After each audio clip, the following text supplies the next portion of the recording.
अगर आपकी गाड़ी में अचानक पावर कम हो जाए और इंजन से अजीब आवाज़ आए तो ये इंजन नॉकिंग की प्रॉब्लम हो सकती है। इंजन नॉकिंग आपके इंजन के लिए बेहद ही खतरनाक हो सकता है। Power loss, over heating, engine damage का कारण बन सकता है। लेकिन टेंशन की कोई बात नहीं है। इस वीडियो में हम जानेंगे कि नॉक सेंसर कैसे काम करता है, नॉक सेंसर क्या है और इसकी लोकेशन, प्री इग्निशन और इंजन नॉकिंग में क्या फ़र्क होता है, नॉक सेंसर को मल्टीमीटर से कैसे चेक करते हैं। इंजन नॉकिंग एक अब नॉर्मल कंबस्शन फेनोमेनन है जिसमें फ्यूल एयर मिक्सचर गलत टाइम पर एक्सप्लोड करता है जिससे मेटेलिक नॉक या टिंगिंग आवाज़ आती है। और अब बात करते हैं इंजन नॉकिंग क्या है और ये कैसे नॉकिंग को जनरेट करता है। तो चलिए शुरू करते हैं। जैसा कि सेंसर का नाम है नॉकिंग, नॉकिंग का मतलब होता है खटखटाना। नॉक सेंसर का बेसिकली काम होता है कि इंजन में होने वाले इनप्रॉपर वाइब्रेशन का पता लगाना, यानी कि नॉकिंग। अब बात करते हैं प्री इग्निशन के बारे में। तो पहले समझते हैं प्री का मतलब। प्री का मतलब होता है पहले, इग्निशन का मतलब होता है जलना या फायर होना। प्री इग्निशन यानी इग्निशन होने से पहले ही फ्यूल का जलना या इग्नाइट होना है, यानी कि स्पार्क प्लग के फायर होने से पहले ही फ्यूल एयर मिक्सचर इग्नाइट हो जाए तो इसे प्री इग्निशन कहते हैं। प्री इग्निशन तब होती है जब fuel air mixture spark plug के है। अब बात करते हैं नॉक सेंसर क्या है और ये कैसे काम करता है। तो नॉक सेंसर एक इम्पॉर्टेंट इंजन सेंसर है जो जर्किंग को डिटेक्ट करता है और ईसीएम को सिग्नल भेजता है। ये कैसे काम करता है, तो ये इंजन की वाइब्रेशन को डिटेक्ट करता है जब जर्किंग होती है तो नॉक सेंसर उसकी वाइब्रेशन को डिटेक्ट करता है। नॉक सेंसर के अंदर एक पीएजो इलेक्ट्रिक क्रिस्टल होता है जो वाइब्रेशन को पकड़ता है, डिटेक्ट करता है और इंजन के वाइब्रेशन को इलेक्ट्रिकल सिग्नल में कन्वर्ट करता है और फिर ईसीएम सिग्नल को रिसीव करके इग्निशन टाइमिंग को एडजस्ट करता है ताकि नॉकिंग बंद हो जाए।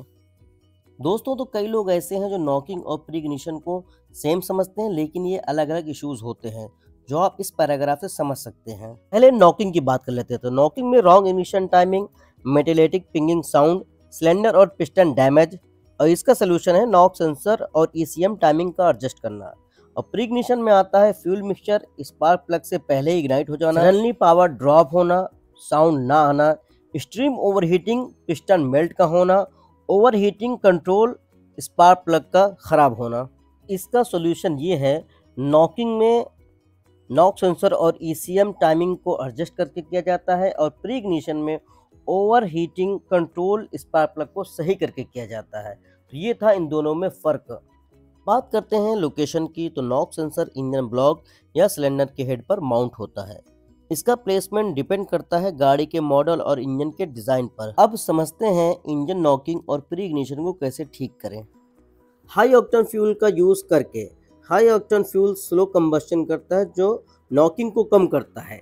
ये हाई ऑक्टेन फ्यूल क्या होता है, तो हाई ऑक्टेन फ्यूल को हम प्रीमियम फ्यूल कह सकते हैं। मार्केट में प्रीमियम पेट्रोल का मतलब होता है हाई क्वालिटी और हाई ऑक्टेन फ्यूल होता है, लेकिन हर प्रीमियम फ्यूल हाई ऑक्टेन नहीं होता है। नॉर्मल पेट्रोल ऑक्टेन का रेटिंग 87 से लेकर 91 तक होता है, जबकि प्रीमियम फ्यूल का रेटिंग 91 से लेकर 100 तक हो सकता है। इग्निशन टाइमिंग को एडजस्ट करें। ईसीएम स्कैनर से इग्निशन टाइमिंग को मॉनिटर करते रहें। कार्बन क्लीनिंग करवाते रहें। इंजन के अंदर जमे हुए कार्बन डिपॉजिट को क्लीन करने के लिए इंजन डिकार्बोनाइजेशन या केमिकल क्लीनिंग से साफ करें। फॉल्टी नॉक सेंसर को रिप्लेस करें। अब जानेंगे कि प्री इग्निशन को कैसे फिक्स करें। तो इंजन ओवरहीटिंग को कंट्रोल करें। रेडिएटर और थर्मोस्टेट और कूलेंट को बराबर चेक करते रहें। करेक्ट स्पार्क प्लग का यूज़ करें। जो अच्छी कंपनी का स्पार्क प्लग हो उसी को यूज़ करें। लीन मिक्सचर को अवॉइड करें, यानी कि फ्यूल इंजेक्टर्स और सेंसर को चेक करते रहें। लीन मिक्सचर का मतलब होता है एयर फ्यूल मिक्सचर में फ्यूल की मात्रा कम और हवा की क्वांटिटी ज़्यादा होती है।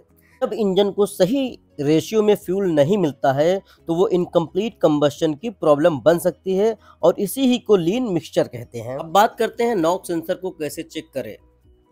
पीएजो इलेक्ट्रिक सेंसर एक एसी सिग्नल जनरेट करता है जिसे मल्टीमीटर से चेक किया जाता है। मल्टीमीटर को एसी वोल्टेज मोड पर सेट करें और मल्टीमीटर की एक प्रोब्स को सेंसर के टर्मिनल पर लगाएं और दूसरा बॉडी पर लगाएं। फिर हल्के से किसी मेटल सरफेस पर टैप करें, यानी कि चोट मारें। अगर सेंसर सही है तो हल्का सा वोल्टेज 0.1 वोल्ट से लेकर 1 वोल्ट तक दिखना चाहिए, और अगर कोई आउटपुट नहीं आ रहा है तो सेंसर खराब हो सकता है। ऑल दिखे तो सेंसर खराब है, रिप्लेस करें। अब हम रजिस्टर्स टाइप नॉक सेंसर को मल्टीमीटर से चेक करेंगे। मल्टीमीटर को ओम्स मोड पर सेट करें। सेंसर के दोनों टर्मिनल पर मल्टीमीटर के प्रॉप्स लगाएं। इसमें रीडिंग आएगी 1 किलो ओम से लेकर 1.5 किलो ओम्स, यानी कि 1000 ओम से लेकर 1500 ओम्स के बीच रहना चाहिए। अगर रेजिस्टेंस बहुत कम 0 किलो ओम्स या बहुत ज़्यादा ऑल आ रहा है तो सेंसर ख़राब हो सकता है। और अगर आपके पास OBD2 स्कैनर है तो आप इससे नॉक सेंसर की पोजीशन चेक कर सकते हैं। सेंसर को OBD2 पोर्ट से कनेक्ट करें। अगर P0325, P0330 इसी तरह के कोड आते हैं तो नॉक सेंसर है, उसकी वायरिंग में प्रॉब्लम हो सकती है। अगर ये वीडियो आपको पसंद आई है तो लाइक और शेयर करना ना भूलें और कमेंट करें, और मैं ज़रूर जवाब दूंगा इसका। तो आज के लिए बस इतना ही, फिर मिलते हैं अगली वीडियो में। जब तक के लिए खुश रहिए।